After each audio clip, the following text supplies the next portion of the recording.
출근길 뉴스를 종합해드립니다. 깊이 있는 뉴스 YTN FM 출발 새아침. 신율의 출발 새아침 3부 순서 시작할 텐데요. 여러분들 오늘도 문자 기다리고 있습니다. 유료 문자 50원이죠. 샵 0945, 샵 0945로 여러분의 의견 보내주시면 방송에 반영하도록 하겠습니다. 자, 먼저 광고부터 들으시죠. 크리네어 테크. 크리네어 테크 집중기 주물 작업 연마 작업 페인트 작업 분진가스 냄새 연기 작업장 분진 이 세상에 못 없애는 분진이 어딨어. 크리네어 테크 집중기가 다 잡아줍니다. 예! 크리네어 테크. 크리네어 테크 집중기. 아유, 세 단계 종이 또 걸렸어? 정말 대본 하나 하려다가 미치겠네. 내가 진작 현대오피스로 바꾸라니까. 오늘 다 날 셀 거야. 이제 스트레스 받지 마세요. 사무기기 전문기업 현대오피스가 책임지겠습니다. 사무기기의 올바른 기준. 현대오피스. 배우 박서연 2588 사행시 장전. 2588 대리운전은 오늘도 고객님의 안전을 위해 팔도강산 어디든지 팔 걷어붙이고 달려간다니까요. 좌우로 정렬 2588 좌우가 같네 좌우가 같아 2588 야, 남자가 할 일이 얼마나 많은 줄 알아? 경기 봐야 돼, 게임도 해야 돼, 가끔 한눈도 팔고 차도 돌봐야지. 피부관리보다 하고 싶은 게 많은 남자들을 위하여 우르오스 올인원 모이스처라이저. 단 한 번으로 하루 종일 파워보스. 이것이 남자의 올인원. 남자를 아니까 우르오스. 송곳 같은 말, 허무한 말, 우리가 주목해야 될 말을 전해드립니다. 왁자지껄, 말.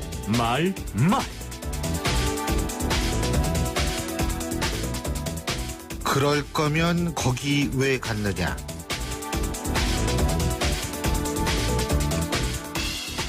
더불어민주당 김종인 비상대책위원장이 4.19 민주모지를 참배한 자리에서 이승만 전 대통령은 민주주의 원칙을 파괴했다라고 말한 데 대해서 국민의당 한상진 창당준비위원장이 한 얘기입니다. 정치인들의 공식적 행위는 모두 정치적이라고 해석해도 무방합니다. 그런데요, 한상진 위원장의 지적처럼 이런 행위와 말이 따로 논다는 사실은 목적 추구가 지나쳐서 소위 오버하다가 나타나는 모순이라고 볼 수 있는데요. 어쨌든 상대방을 지나치게 의식해서 누르려다가 결국은 자기 모순에 빠진 건 아닌지 모르겠습니다.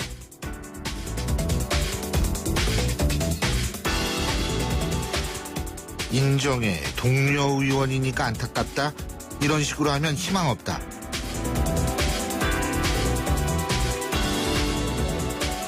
더불어민주당 일부 의원들이 총선 불출마 징계를 받은 신기남 노영민 구명운동에 나선 데 대해서 김종인 비대위원장이 격노하면서 한 얘기입니다.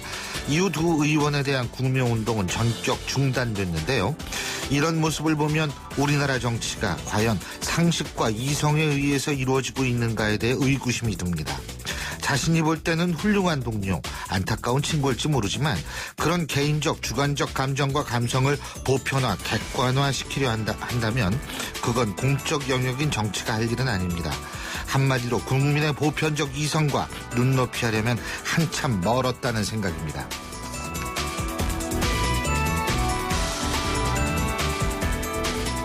선거를 앞두고 급전 땡겨쓰기식의 영입에는 심력을 낭비하지 않겠다. 정의당 심상정 대표가 정치권의 인재 영입 바람에 대해서 한 얘기입니다. 요새 정치권의 화두 바로 인재 영입이죠. 이 인재 영입 좋습니다. 그런데 과거 사례를 보면 인재를 영입은 하는데 그 인재가 4년 후에도 우리 사회에 인재로 남는 경우 그리 흔하지 않았던 게 사실입니다. 진짜 우리 사회의 인재를 보호하고 잘 가꾸려면 정치권에 영입시키는 것이 아니라 그냥 놔두는 게 좋은 게 아닐까요?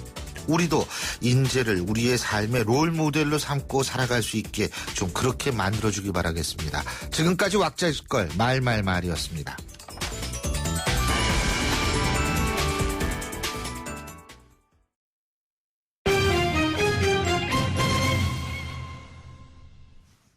경제뉴스 알아보죠. 최요한 경제평론가 전화 연결돼 있습니다. 안녕하십니까? 예, 안녕하십니까. 최 의원입니다. 예, 정부가 그동안 보류해왔던 공공기관 성과 연봉제를 내년부터 전면 실시하는 방안을 추진할 것이다. 지금 이렇게 알려지고 있죠? 예, 그렇습니다. 기존 일부 간부급에만 적용해왔던 성과연봉제를 7년차 이상이나 일정 직급 이상의 직원을 넓힌다. 이런 계획을 갖고 있는 예. 거거든요. 한국노총의 노선 대타협 파기 선언에 맞서 정부가 독자적으로 노동개혁에 고삐를 당긴다. 예. 언론에서는 이를 두고 박근혜 정부 임기 내 실시하겠다는 강한 의지가 읽힌다. 이렇게 해석하고 있습니다. 예. 정부 고위 관계자는 노사정 대타협 등의 상황을 반영해서 공공기관 성과연봉제를 미뤄왔는데 이제는 추진하겠다. 성과연봉제만 제대로 정착되면 노동개혁 완수에 상당한 도움이 될 것이다. 이렇게 얘기하고 있습니다. 예.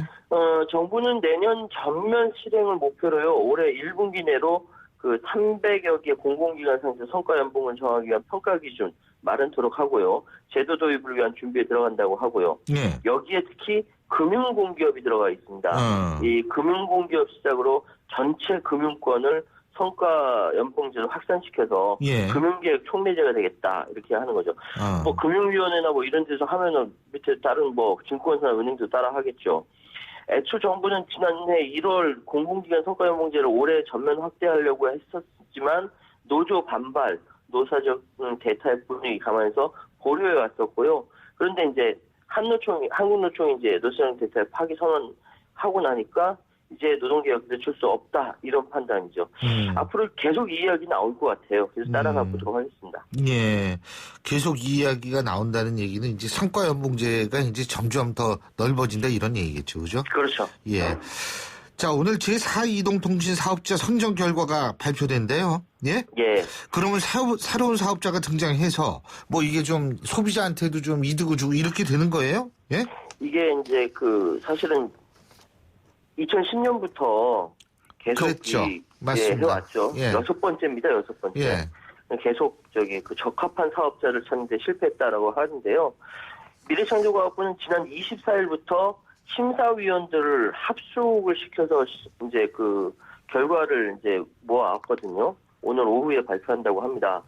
그 SK텔레콤, KT, LG 플러스 등 과점원 통신시장에 4번째 사업자를 투입한다. 예. 물론 이제 요금 인하나 서비스 경쟁을 유도하기 위해서 정부가 추진해온 정책 과제이긴 한데 말씀드렸던 것과 같이 6번에 실패했기 때문에 어떻게 될지 모르겠다는 말씀 드리겠고요. 지금 K모바일하고 퀀텀모바일, 세종모바일 3군데가 이제 적격 심사를 통과해서 본 심사를 지금 받아왔습니다. 예. 그런데 문제는 뭐냐? 자본력을 가진 대기업 참여가 무산된 상황에서 이 신청서를 낸 법인들이 과연 연간 수조 원에 달하는 투자 부담을 감당하기 할 수 있겠냐. 이번에도 진짜 힘들지 않겠냐. 이런 목소리들이 굉장히 많이 나오고 있고요. 예. 일단 가계통신비 인하를 강조한 정부가 주파수 우선 할당이나 단계적 전국망 구축 허용 등 신규 사업자의 시장 진입을 지원하는 정책도 편다고 하니까 예. 또 다른 면에서는 또 이번엔 가능하겠구나 하는 생각도 있고요. 어쨌든 지금 극복해야 될 것은 그 무한정 들어가는 수조 원대 연간 자본금하고요. 들어가야 될 돈들을 하고 또 우체국 알뜰폰이라든지 중국산 중저가 중국 스마트폰 돌풍이 일으키고 있는데 이걸 또 뛰어넘어야 되고요. 그 선정될 수도 있고 무산될 수도 있는데 하여튼 증시가 끝나는 이제 그 오후 장 마감한 이후에 발표한다니까 조용히 지켜보겠습니다. 그렇군요. 예. 자, 그리고 올해 기업 공개, 우리가 이거 IPO라고 그러죠. 기업 공개 시장의 최대어로 꼽히는 호텔 롯데 말이에요. 어제 한국거래소 그 코스피 상장 예비 심사를 통과했죠. 그죠? 예, 그렇습니다. 예. 그래서 이르면 오늘 5월에 호텔 롯데가 코스피 입성한다라는 이야기가 있습니다. 예. 일단 그 코스피 상장 적격에 이제 적격한 것으로 판단이 됐다. 예. 이미 73년도에 설립됐는데 지난달 20일 현재 면세점, 호텔, 테마파크, 리조트 사업 굉장히 다방면에서 활동하고 있고 롯데홀딩스 등 한일 롯데그룹 계열사가 지분 100% 보유하고 있고요. 이게 매출액이 2014년 기준으로 4조 1천억 원이고요. 당기순이익이 2,300억 원이고요. 작년 9월 말 기준으로는 매출액이 3조 좀 줄어들었죠. 3조 600억 원 정도. 근데 호텔 롯데는 오늘 3월에 정기주주총회에서 2015년 회계연도 결승재무제표 확정한 뒤에 공모계획 수립하고 절차 진행한다고 합니다.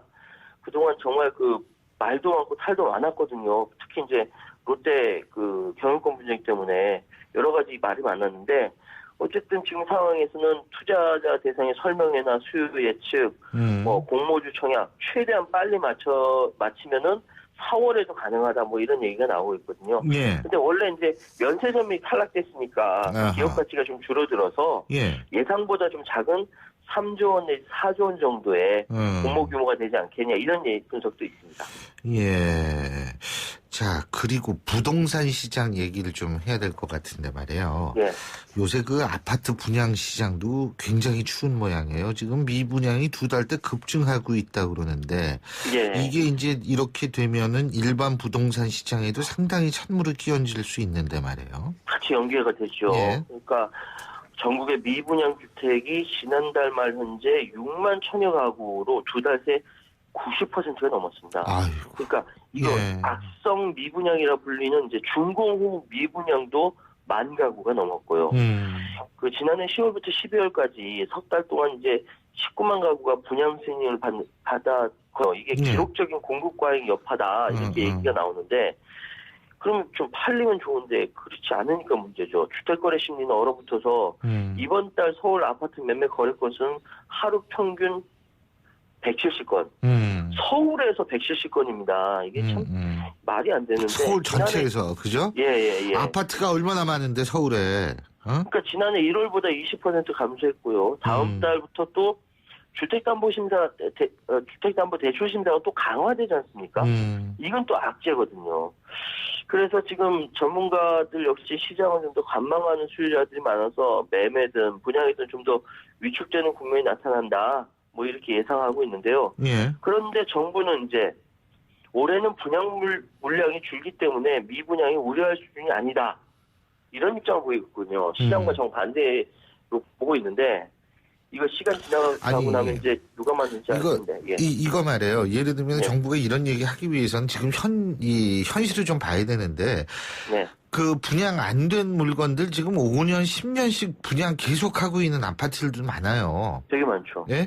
그러니까 일부는 물론 사람들이 살지만 빈집이 많다는 얘기예요, 지금도. 근데 뭐 올해 분양 물량이 줄기 때문에 미분양이 우려할 수준이 아니다. 이렇게 판단하기에는 그런 사례를 보면 이렇게 쉽게 얘기할 수 있나 이런 생각도 좀 들거든요. 정부에서 이거 공식적으로 얘기한 거기 때문에 좀 그대로 전달드렸는데 글쎄요. 이걸 얘기 들으면서 전달은 그대로 한심하다. 해주셔야지. 예. 한심하다는 생각이 들었습니다. 예. 참 큰일입니다. 오늘 말씀 여기까지 듣겠습니다. 고맙습니다. 예, 감사합니다. 예, 최요한 경제평론가였습니다.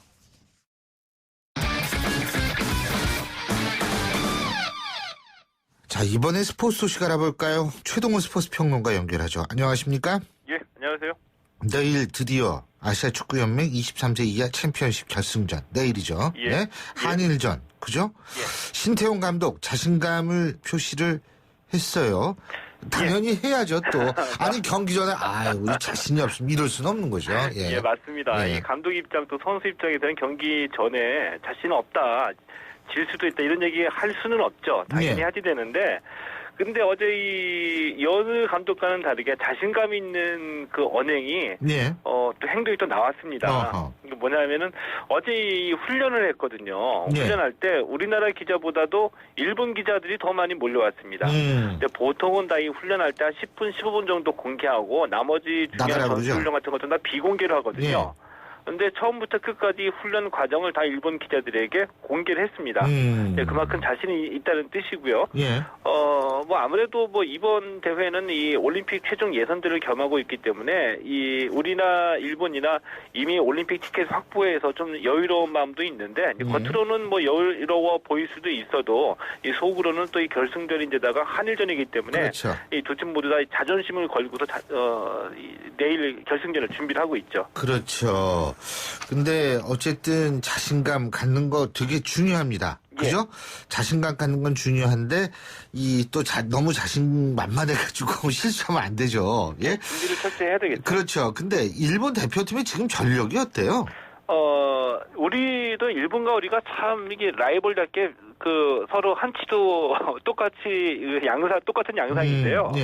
우리 대표팀도 애초에 그 역대 최약체라고 얘기했거든요. 예. 근데 이 얘기가 일본에서 똑같이 나오고 있습니다. 일본 언론에서도 일본 올림픽 대표팀을 최약체라고 지금 하고 있고요. 우리 황희찬 선수의 잘츠부르크 때문에 내일 못 뛰게 됐는데 일본에서도 일본 주전 스트라이커가 잘츠부르크 팀으로 복귀를 했고요. 근데 그 살츠부르크가 졸지에 아주 관심의 대상이 됐어요. 이게 예, 큰 도시가 아니거든요. 예, 그렇게 됐습니다. 그런데 일본은 이 특출난 선수가 없는 대신에 아주 조직력이 뛰어나거든요. 근데 5경기에서 우리가 12골이고 일본도 똑같이 12골을 기록했어요. 예. 중요한 것은 일본이 12골을 9명이 넣었다는 거죠. 우리는 5명이 넣었고요. 9명이면은 그 축구가 11명이죠. 골키퍼 빼고 10명 가운데 9명이 다 한 골씩을 이상씩을 다 기록했다는 거거든요. 예. 이 숫자를 보면은 우리는 일본보다 확실한 공격수를 더 많이 보유하고 있다고 볼 수도 있겠고 예. 반대로 보면은 일본은 이 골키퍼를 제외한 10명 모두가 골을 넣을 수 있는 선수다. 이 점을 우리가 좀 유의를 해야 되겠죠. 그렇군요. 아이 뭐 골키퍼도 요새 골 넣는 경우도 있더라고요. 가끔씩. 예, 가끔가다 있죠. 살츠부르크. 그게요, 소금성이라는 얘기거든요. 예, 예. 근데 이렇게 일본이나 우리 같은 경우에 골고루 이렇게 소금을 조금씩 뿌려줬다 이렇게 볼 수도 있네요. 예. 예, 그렇습니다. 메이저리거 출신인 기아 타이거스의 서재웅 선수 말이에요. 예. 갑자기 은퇴를 한 모양이죠? 서재웅 선수가 올해 39살이거든요. 예. 근데 어제 은퇴 선언을 전격적으로 했습니다. 네.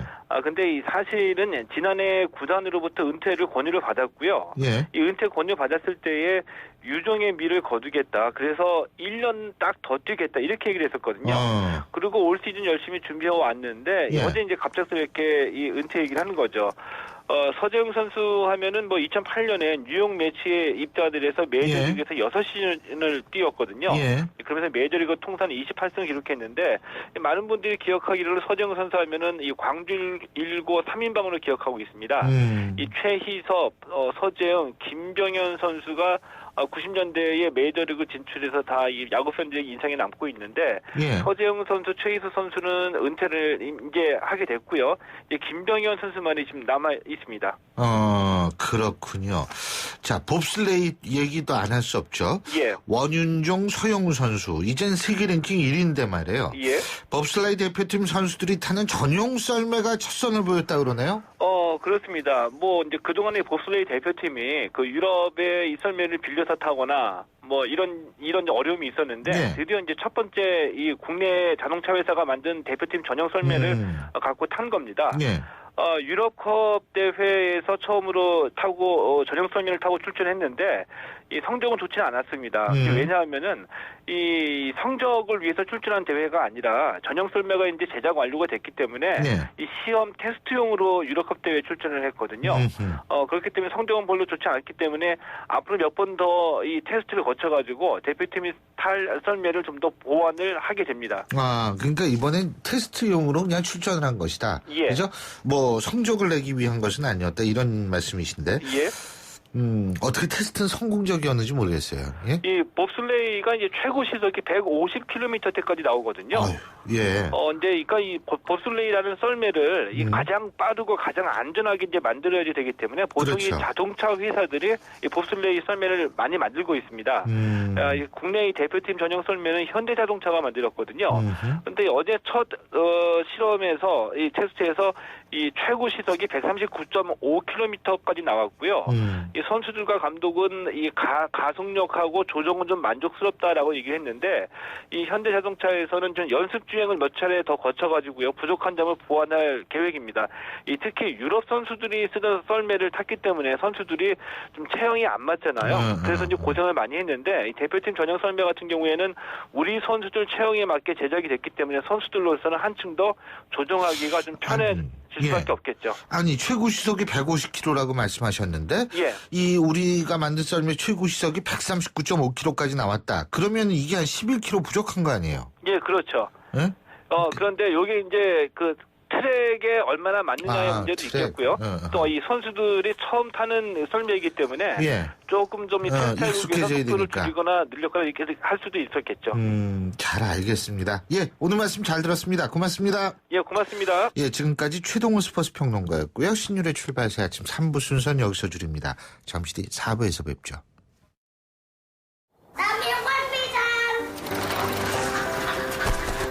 학교를 향해 누아는 패자를 밟는다.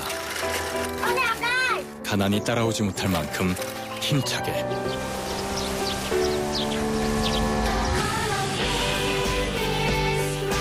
후원이 끝나도 마을 스스로 아이를 돌보게 만드는 월드비전 자립마을 프로젝트. 진정한 후원은 후원이 끝나게 하는 것입니다. 후원 문의 1688-3570 1688-3570 진정한 후원을 생각합니다. 월드비전. 날카로운 분석, 내일을 보는 시선, 신율의 출발 새 아침. 신율의 출발 새 아침 4부 순서 광고부터 들으시죠. 2016년 새해 SM5를 만나면 두둑한 혜택이 쏟아집니다. SM5 현금 구매 고객 150만 원 특별 혜택. 밸류박스 조건 시 36개월 1.9% 금리에 100만 원 지원. SM357 고객에겐 스타일 패키지 무료 혜택이. 1월 한 달 놓치지 마세요. 일부 차종 제외. 자세한 내용은 전 시장에서 확인하세요. 예, 지금 8시 29분 56초 지나고 있는데요. 교통 상황 알아보겠습니다. 김미란 캐스터. 네, 신율의 출발 새 아침 교통정보입니다. 먼저 6번 국도 양평 용문터널 진입부 서울 방면으로 1차로에서 사고가 일어나 처리 중입니다. 참고해서 안전하게 운전하시기 바랍니다. 서울도심은 서부권에서 신천로, 동교동 샘거리 방면에는 고장 차량이 멈춰서 있습니다. 이 구간에서는 사고 위험이 있으니까 미리 차로 변경에 유의하시기 바랍니다. 도봉로는 지금 미아사거리역에서 미아사거리 구간 사고 여파 때문에 많이 밀리는 모습인데요. 다시 한번 안전하게 이동하시기 바랍니다. 한강을 따라 서부간선도로 외곽으로는 목동교 조금 지난 지점 2차로에서 화물차 승용차 간에 부딪힌 사고가 발생했습니다. 처리 작업하고 있으니까 운행에 참고하시기 바랍니다. 출발 새 아침 교통정보였습니다. 신율의 출발 새 아침 오늘 순서 시작합니다. 오늘 아침 당신이 듣고 싶은 뉴스 94.5MHz YTN 뉴스 FM 신율의 출발 새 아침.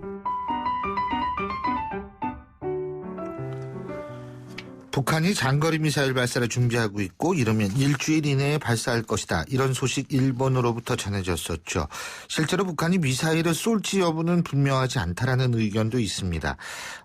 언제든지 발사 준비가 돼 있다는 것이 근데 우리 군과 정보 당국자의 설명이기도 한데요. 자, 진짜 북한 미사일 쏠까요? 자세히 알아보겠습니다. 통일연구원 정영태 선임연구위원 전화 연결되어 있습니다. 정 박사님 안녕하세요. 예, 안녕하세요. 예. 이 정 박사님 보시기에 진짜 일주일 안에 북한이 미사일 쏠까요? 어떻게 보십니까? 글쎄요, 뭐 일주일 그것을 우리가 딱 정해서 얘기하기는 좀 어렵고. 예. 그러나 이제 어떻든 그 장거리 미사일 시험 발사 그것이 지금 조만간에 이뤄질 가능성은 있지 않느냐 하는 정도는 우리가 충분히 예단을 할 수가 있습니다. 조만간은 왜 그러냐면은 지난번에 작년 당창건 70주년 기념 10월 10일 이전에 장거리 미사일 시험 발사를 사실상 준비했는 것으로 일단 볼 수가 있고 그때 아마도 여러 가지 뭐 기술적인 문제라든가 이런 것을 이런 것 때문에 실시를 못하다가 한 2-3개월 내에 다시 실시하는 어떤 그런 움직임이 있지 않느냐 하는 생각이 듭니다. 예. 더군다나 2월 달에는 북한의 좀 중요한 날들이 많죠. 그죠? 그렇죠. 김정일이 생일도 있고. 같으면은 또 광명성절이라 해가지고 김정일 생일도 있고. 주로 이제 그런 것을 기념해가지고 사전에 하는 경향이 일반적으로 있어 왔습니다. 그렇게 봤을 때도 2월 16일 이전에 장거리 시험 발사를 할 가능성이 우리가 또 예단해 볼 수가 있죠. 일부에서는 그래서 이 설 때 이것도 쏘는 거 아니냐 이런 얘기들이 많이 나오더라고요. 설 연휴 때. 예? 뭐 그런 것을 또 우리 예측을 상당히 넘기면서 또 많이 놀라게 만드는 그런 측면도 또 있고요. 그렇죠. 예. 근데 지금 일본이 이거를 발표를 한 거 아니겠어요? 그죠? 네네네. 일본이 갖고 있는 정보 수준이 그렇게 상당한가요? 일본 정보 수준이라고 해도 뭐 이지스함이라든가 뭐 일부 위성 이런 것을 가지고 판단을 하는 자체적인 자산은 사실 있습니다. 정보 자산은. 뭐 그럼에도 불구하고 우리 국방부 대변인이 밝힌 것과 마찬가지로 뭐 같은 질문인데요. 예. 사실 우리 한미 그 합동 이런 정보자산 이런 것하고는 비교가 안 될 정도로 돼 있다고 볼 수가 있죠. 뭐 그렇기 때문에 일본이 지금 밝히는 이 내용 자체도 예.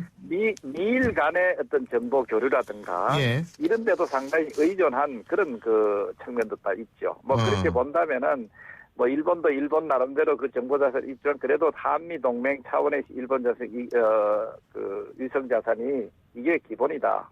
훨씬 위에 있다는 것으로 일단 얘기할 수가 있습니다. 근데요, 지금 이제 안보리가 제재를 하려고 그러지 않습니까, 북한은? 그죠? 네네. 근데 이 장거리 미사일을 쏘게 되면 어떻게 됩니까? 제재 수위가 더 높이 올라가게 되는 겁니까? 어떻게 되는 겁니까? 제재 수위는 훨씬 더욱더 새로운 방향이 높아지기도 하고 또 질적으로 보다도 또 이래 심화되는 그런 모습을 또 띠게 되게 돼 있죠. 그러나 이제 북한의 경우는 이런 제재를 인위적으로 오히려 자초하는 그런 측면도 사실 있습니다. 글쎄, 왜냐하면 바로 그 부분이 내부적인 정치 그런 것을 이런 결속력을 확보하기 위해서라든가 이런 측면에 이제 그런 건 예정하고 있지 않느냐 하는 생각도 들어요. 그러니까 간단히 얘기하면 할 테면 해봐라 이거 아니에요? 소위 이제 오히려 이런 것을 자기 정치 공고화시키는, 체제 공고화시키는 하나의 소재로 활용하겠다. 그런 적극적인 그런 태도도 사실 있습니다. 그러니까 결국은 제재를 그렇게 두려워하지 않는다는 건데 그 얘기는 뒤집어서 얘기한다면 여태까지 안보리 제재, 국제사회의 제재가 그렇게 약발이 없었다는 얘기 아니에요? 그런데 이제 이 제재라고 하는 것은 바로 하루아침에 드러나는 경우가 사실 없지요. 이란만 하더라도 몇십 년 걸렸고, 남아프리카 공화국 같은 데도 사실 몇십 년 걸린 그런 게 있기 때문에, 이 제재라는 것은 우리가 좀 장기적인 그런 것을 우리가 또 판단할 필요가 있죠. 그렇기 때문에 이 제재가 필요 있다, 필요 없다, 효율성이 있다, 없다, 이런 것을 함부로 판단하기에는 사실 좀 너무 빠른 측면이 있죠. 근데 이제 가장 확실하게 제재를 하려면 중국이 움직여줘야 되는 거 아니에요? 네, 그렇죠. 우리가 지금 가장 큰 희망사항은 중국이 적극적으로 해버린다면은 사실은 북한이 여러 가지 경제적인 의존도 같으면 거의 90%가 된다 할 정도로 모든 것이 이 중국 물품에 의존해 있다 이래 볼 수가 있거든요. 이런 것을 상당한 부분 직접적으로 제한을 한다고 한다면은 이건 직접적으로 타격이 될 수가 있고 그것이 이제 상당한 제재의 효율성을 높인다. 이런 것은 익히 알려져 와 있고 그렇기 때문에 미국을 비롯해서 우리도 대중 외교를 강화하는 그런 이유이기도 하죠. 근데 왜 중국이 지금 그러니까 사실 중국 같은 경우에 예를 들면 북한에 공급하는 원유 같은 거 있지 않습니까? 이런 거를 좀 줄인다든지 예를 들자면 이렇게 되면 북한이 상당히 타격을 많이 받는다. 이런 얘기를 나오는데 중국은 전혀 움직일 것 같지가 않죠. 이번에 켈리 미 국무부 장관이 중국과 회담을 해도 별 소득이 없었지 않습니까? 중국은 외교의 행태가 예를 미국이라든가 이 주변국 자체에서 좀 압력을 넣고 이래 한다고 해서 움직이는 그런 것이라기보다는 좀 독자적인 외교 노선을 걷는 그런 특성을 보이고 있거든요. 자, 그렇기 때문에 지금 미국이라든가 우리가 직접적으로 하는 이런 외교적 차원에서 바로 이 반응이 오는 그런 데서는 좀 미흡할지라도 중국이 독자에 보이지 않게 내부적으로 대북 제재를 좀 더 효율성을 높인다든가 이런 가능성은 여전히 갖고 있죠. 이제 공개적인 어떤 그런 발표만 보더라도 이번에 4차 핵실험도 그렇고 또 여기에다가 장거리 로켓 시험까지 해버린다면은 사실은 이건 동북아의 안정을 상당히 해치는 그런 것이 되기도 하고. 중국의 전략적 이익도 상당히 해친다고 볼 수가 있습니다. 그렇기 때문에 김정은 정부를 어느 정도 제한하는 그런 내부적인 그런 제재라든가 이런 것이 이루어질 가능성 이런 것도 우리도 한번 판단해 볼 수가 있죠. 그러니까 한마디로 공개적인 입장과는 좀 다르게 내부적으로는 제재를 할 생각이 있다 중국도 이런 말씀이시네요. 저는 그렇게 봅니다.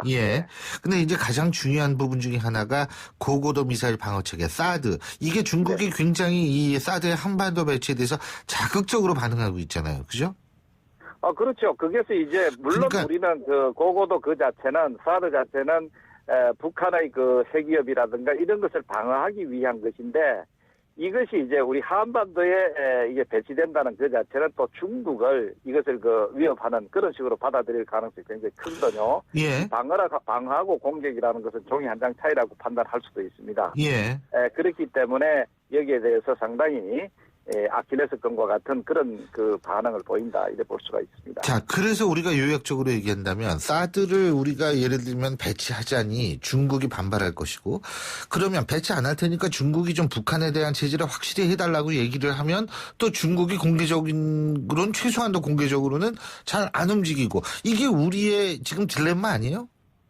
그렇죠. 그거는 이제 고고도 소위 사드 배치 이 문제는 중국을 의식해서 결정한다기보다는 우리의 소위 대북 위협으로부터의 안전이라든가 예. 이 방어를 위해서 한다는 그 판단이 중요한 것이죠. 그것을 중심으로 우리가 배치하거나 말거나 판단하는 것이고 아하. 이것이 중국과의 바타는 문제는 사실 아니다. 예. 저는 이렇게 생각합니다. 예. 그러면은 일단 우리가 이거를 우리의 입장에서 볼 때 결정을 해놓고 그 다음 단계로 중국을 어떻게 달래든지 설득하든지 이래야 된다 이 말씀이시죠 일단은 그죠?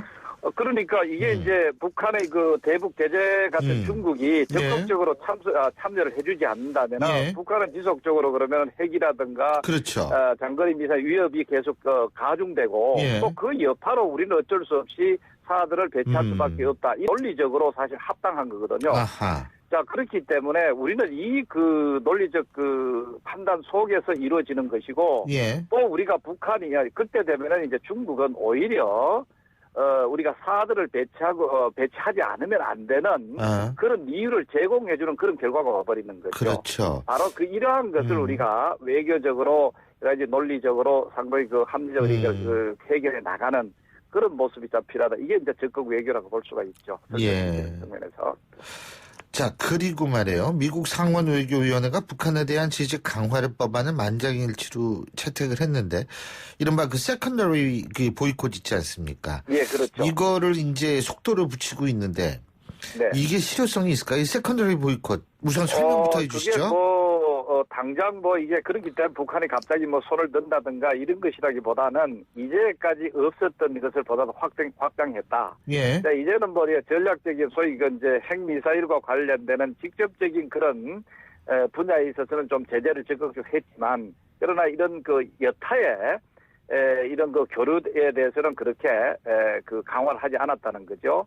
그러면 이제 이것을 좀 더 확장이 된다면은 중국이 예를 들어서 북한하고 하는 어떤 그런 무역 기업이라든가 이런 것이 있으면은 상당히 또 어정쩡해질 수밖에 없는 그런 효율성을 갖고 있습니다. 그러니까 결론적으로 말한다면은 저는 이 세컨더리 보이콧 자체를 미국이 보다 더 적극적으로 해 나간다면은 상당한 타격을 북한에 줄 수 있다 이래 판단을 할 수가 있습니다. 근데 물론 이제 이 미사일은 우리를 겨냥했다기보다는 미국이나 일본을 겨냥하는 성격이 강하지 않습니까? 북한의 어떤 장거리 미사일은. 그렇다면. 그렇죠. 예. 근데 그럼에도 불구하고 우리가 한반도 문제의 당사자라는 입장에서 이게 아무리 미국과 일본을 겨냥한 것이라고 얘기를 하지만 우리도 나름대로 조치를 취할 수 있어야 될 것 같은데 우리 정부가 할 수 있는 게 뭐가 있을까요? 예, 우선적으로는 북한의 이러한 핵 위협이라든가 미사일 위협이 지속된다면 우리가 이것을 방어할 수 있는 군사적 체계를 보다 더 확충해 나가는 그게 1차적으로 필요한 것이죠.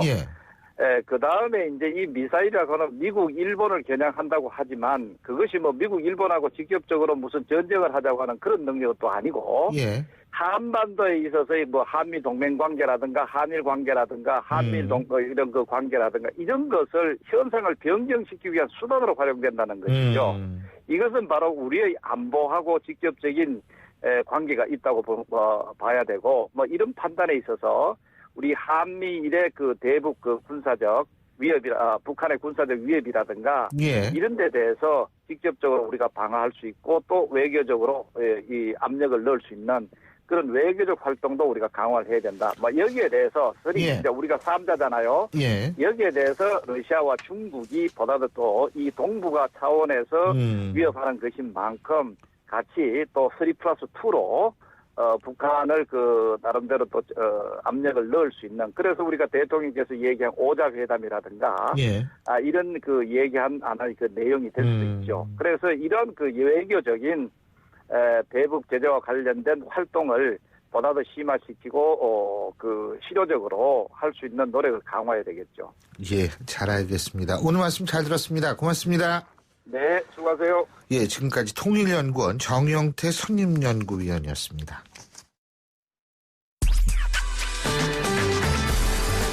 여러분은 지금 FM 94.5MHz로 방송되고 있는 신율의 출발 새 아침을 듣고 계십니다. 의견 주실 분은 짧은 문자 50원, 긴 문자 100원의 이용료가 드는 휴대전화 문자 메시지 샵 0945번으로 의견 남기실 수 있습니다.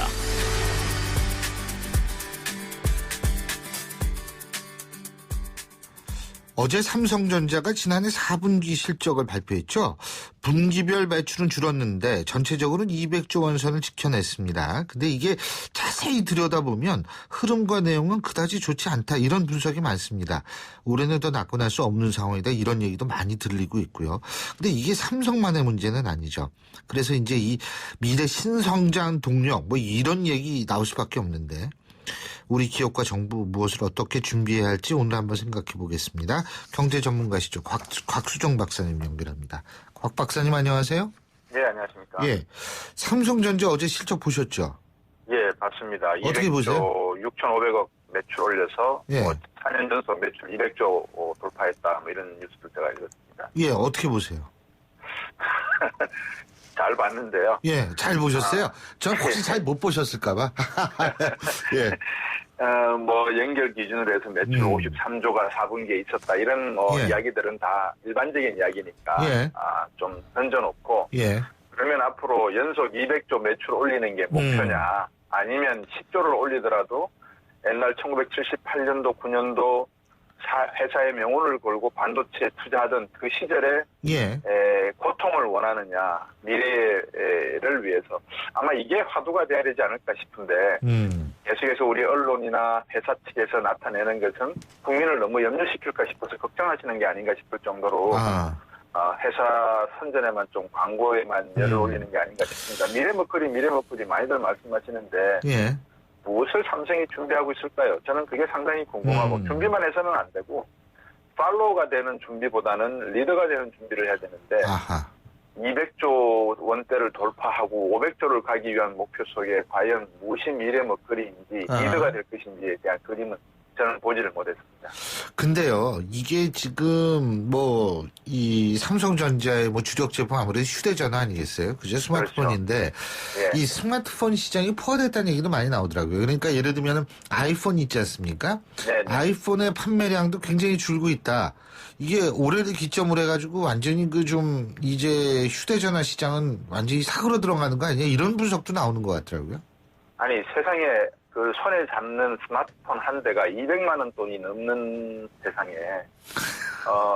보조금이라는 이름으로 정부에서 보조를 해주고 뭐 회사에서 보조를 해줘서 이거를 2년마다 갈아치우게 만드는 나라 소비자가 얼마 정도 삼성의 이런 그 R&D라든지 스마트폰 업계에 해외에서 판매되는 손실이나 이런 게 있다면 만회할 수 있는 역할을 해주겠습니까? 보조금 역할을 해주겠습니까? 예. 말씀하셨다시피 이 스마트폰 쪽을 놓고 보면 매출 25조, 영업이익 2조 2,300억 이렇게 이야기가 나왔거든요. 예. 그렇다 그러면 이게 중국에서 지금 시장 점유율이 지난해 한 30%에서 7%대로 떨어졌다는 거 아니겠습니까? 그렇죠. 뭐 샤오미나 화웨이인가요? 그런 거 막 나오니까 그런 거겠죠. 화웨이나 샤오미 같은 데서 이미 저가폰을 많이 생산하고 있고, 얼마 전에 우리 슈퍼마켓에서 뭐 6만 원짜리인가요? 8만 원짜리 스마트폰 같은 걸 판매한다고 그러지 않습니까? 예. 이런 식의 추격전이 벌어지고 있는 상황에서 단순히 조립 가공을 해서 만들어낸 삼성 스마트폰이 그 안에 있는 실질적인 브레인, 두뇌 역할을 하고 있는 소프트웨어는 전혀 개발을 하지 못한 상태에서 과연 얼마나 경쟁력이 있겠는가. 똑같은 입장 아니겠습니까? 중국에서 봐서도 그 머리야 뭐 미국 쪽 미국에서 사가지고 와서 붙여놓으면 되는 거고, 한국처럼 조립하는 기술인데 노동비 싸겠다, 뭐 정부에서 보조금 많이 대주겠다, 경쟁 붙으면 우리가 당연히 지지요. 근데 지금 우리가 조금 더 구체적으로 얘기를 해가지고요. 예? 예. 이 샤오미 있잖아요. 이게 우리나라 말로 하면 좁쌀이라며요, 이 샤오미가. 그렇죠. 예? 좁쌀. 작은 살이죠, 작은 살. 예. 이거 참 그 이름 잘 줬어요. 근데 이게 9만 원대란 말이에요, 이게. 그럼요. 성능에 비해서 진짜 싼데 이게 대륙의 실수가 아니에요. 제가 볼 때 이게 대륙의 아주 엄청난 이 준비된 작품이라고 생각이 되는데 이게 왜 이렇게 우리하고 차이가 많이 나는 거예요, 이게? 방금 이제 준비된 실수라는 말씀을 하셨지 않습니까? 예. 그 준비된 실수라는 것은 우리가 이제 기업 간의 경쟁을 할 때 여러 가지 방식으로 경쟁을 하죠. 가격 경쟁도 있고, 예. 그다음에 물량을 밀어내게 하면서 저가 제품으로 피싱이라 그러죠. 이렇게 구매자들을 갖다가 이렇게 사도록 만들어 드리지 않습니까? 예. 그리고 일단 써보고 난 다음에 판단을 하게 만들어 놓고 그 다음부터 품질이 괜찮다, 나쁘지 않다 싶으면 점점점 가격을 올리게 되는 거죠.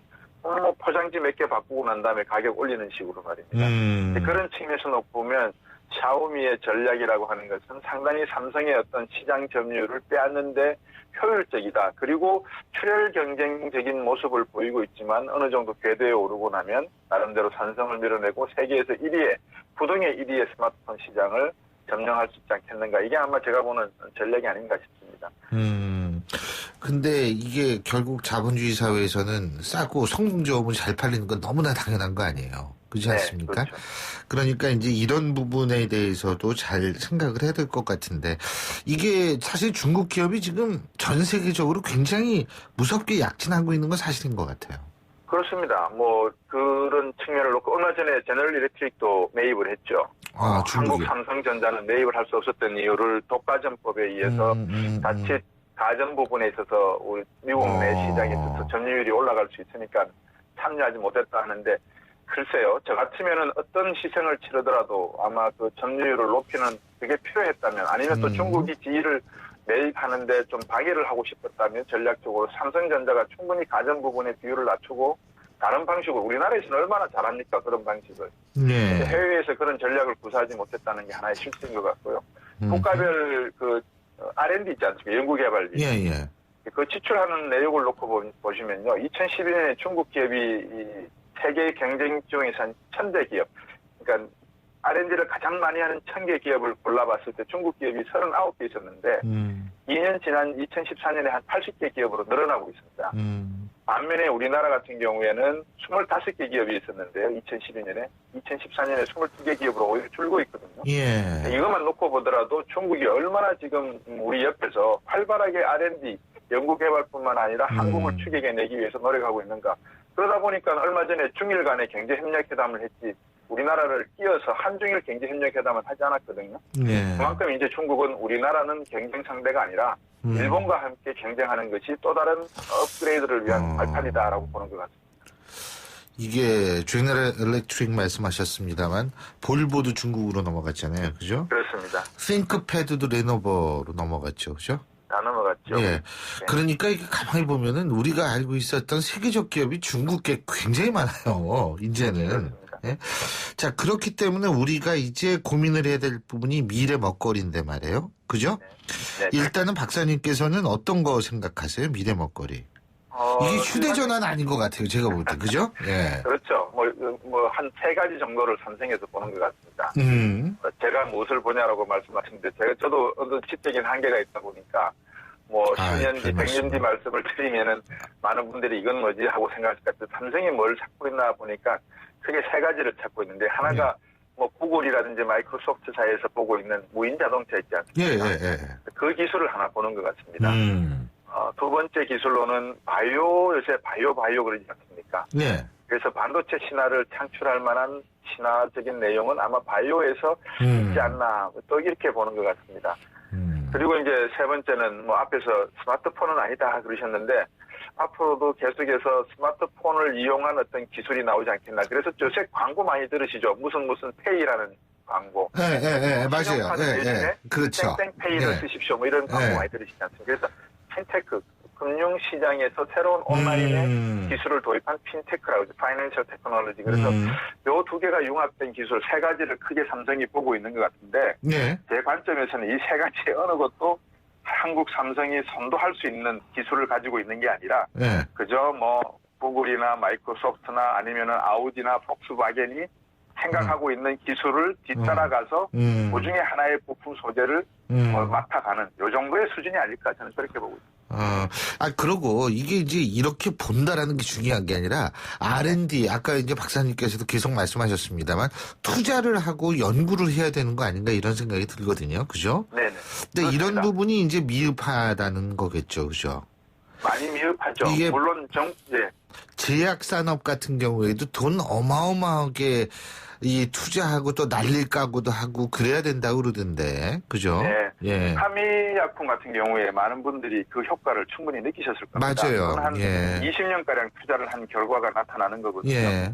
그리고 최근에 이제 제약 산업의 주식시장을 들여다보시면 제약 쪽으로 상당히 기업들이 지금 주식시장에서 호황을 보이고 있는데 이런 것들이 10년, 거의 20년 동안에 암이라든지 뇌졸중이라든지 치매에 관련된 약품들을 개발하다 보니까 나온 이야기거든요. 예. 투자라는 것은 이런 것들이죠. 미래를 보고 투자해서 20년 정도는 버틸 수 있어야 되는 건데 예. 그런 측면에서 정부와 소비자인 국민이 기업이 하는 노력을 보고 충분히 도와드릴 수 있는 부분이면 도와드려도 되는데 과연 우리나라 기업 중에서 특히 삼성 어떻게 무엇을 개발하고 있는지 국민과 전혀 정보 교환을 하지 않고 있는 상황이니까 이런 부분이 답답한 겁니다. 그리고 기업은 이제 우리가 그렇다고 치더라도 정부 입장에서 볼 때 물론 고민이 많을 겁니다. 지금 우리가 저성장의 국면에 진입했다 이런 얘기도 나오지 않습니까? 불행하지만. 네. 예. 그러면 사실 일단 현실이 어떤지에 대한 판단을 정확히 하고 국민에게 알리고 함께 이른바 옛날에 나왔던 단어죠. 고통분담 같은 거를 좀 호소해야 되는 것 아닌가 이런 생각이 드는데 어떻게 보세요? 앞에서 세련된 말씀일 수 있는데 북핵 관련해가지고 말씀을 나누셨지 않습니까? 예. 북핵은 내정된 순서가 있습니다. 2006년부터 핵실험을 시작해서 9년, 13년 쭉 오는 과정에 정직하게 정부가 이 계획을 아셨다 그러면 북한은 핵실험하고 그다음에 장거리 미사일 발사하고 그다음에 미국과의 어떤 외교적인 교섭을 위해서 노력하는 수순이 있거든요. 예. 그러니까 북한 같은 경우에 이렇게 공식적인 내용이 있습니다. 그런데 우리나라 정부의 대응책을 보면 우리나라도 나름대로의 대응책이 있죠. 북한이 핵미사일을 쏜다, 소란을 떤다. 장거리 미사일을 쏜다, 5자회담, 6자회담을 개최한다. 그리고 미국과 함께 군사훈련을 실시한다. 무엇을 원천적으로 방어하고 있는지를 국민들이 제대로 보시면 정부가 국민들에게 제대로 정직하게 말씀하고 있는 외교적 전략이나 또는 경제적 전략이 없다는 것이 내용이거든요. 그렇다 그러면 이런 것들이 어떻게든지 국민들의 뜻을 받들어서 정부가 일을 하셔야 되는데 그 부분이 이루어지지 않고 있는 것은 어딘가에 경제적 비효율이 존재한다 하고밖에 볼 수가 없다는 것이죠. 예. 이 경제 얘기를 하다 보면 이게 좀 밝고 힘이 나야 되는데 이게 자꾸 힘이 빠져요. 좀 우울하고 걱정도 많이 되고, 예? 참. 근데 어쩔 수 없죠. 현실이 그런데 괜히 우리만 너무 밝고 미래가 장밋빛이다. 이것도 안 되는 거 아닙니까, 사실. 그렇죠? 바로 정직해야죠. 맞습니다. 오늘 말씀 잘 들었습니다. 고맙습니다. 감사합니다. 예, 지금까지 경제 전문가 곽수정 박사님과 얘기 함께 나눠봤고요. 이렇게 여러분과 함께 얘기하다 보니까 일주일이 후딱 갔습니다. 벌써 금요일이죠. 여러분 이번 주말 어떤 계획을 세우고 계신지는 모르겠습니다만 제가 꼭 여러분들께 드리고 싶은 말씀이 있습니다. 한 주 동안 수고 많이 하셨습니다. 전 다음 주 월요일 7시 15분에 다시 오겠습니다. 신유리였습니다. 고맙습니다.